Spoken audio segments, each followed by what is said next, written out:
Пад на бројката на ново заразени со ковид, помалку хоспитализации и амбулантски прегледи во Гостивар. Лекарите со оценка дека овој бранд на подрачјето стивнува. Во одделенијата кои се ковид центри има вкупно 29 пациенти, од кои 11 добиваат кислородна поддршка. Во модуларната болница хоспитализирани се 3 лица, кои најверојатно ќе бидат отпуштени дома неделава, а објектот привремено ќе се затвори.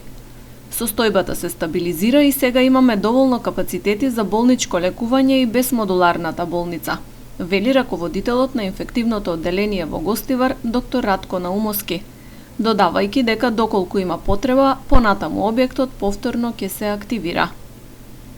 Инфективното одделение присатни се денеска 18 пациенти, од кои се 7 на кислородна поддршка и 3 имаме во модуларната болница со полесна клиничка слика без кислородна поддршка.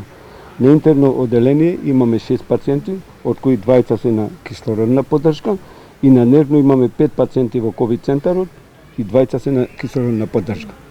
Амбулантски е намален бројот на ковид позитивни пациенти и тие што доаѓаат со полесна клиничка слика. Од модуларната болница, значи потешките случаи се префрлени на интерно и на нервно во ковид центрите, останати се во модуларната болница 3 полесни пациенти, се рачуна до петок и тие да се испуштат и фактички да се затвори модуларната болница привремено. Сега Господа дади да немаме понатака вакви таласи.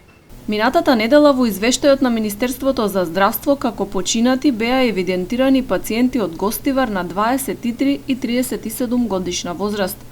Според информациите кои ги добивме од Институтот за јавно здравје, двете лица не биле вакцинирани против ковид, починале во болнички услови. 37 годишното имало кардиоваскуларно заболување, додека кај 23 годишното лице не биле пријавени хронични заболувања. Раководителот на инфективно вели дека во Гостивар немале смртни случаи на таа возраст и тие пациенти најверојатно починале во некоја од болниците во Скопје. Ова се 2 најмлади починати пациенти од ковид на гостиварското подрачје. Од почетокот на пандемијата имало вкупно 357 случаи со смртни последици.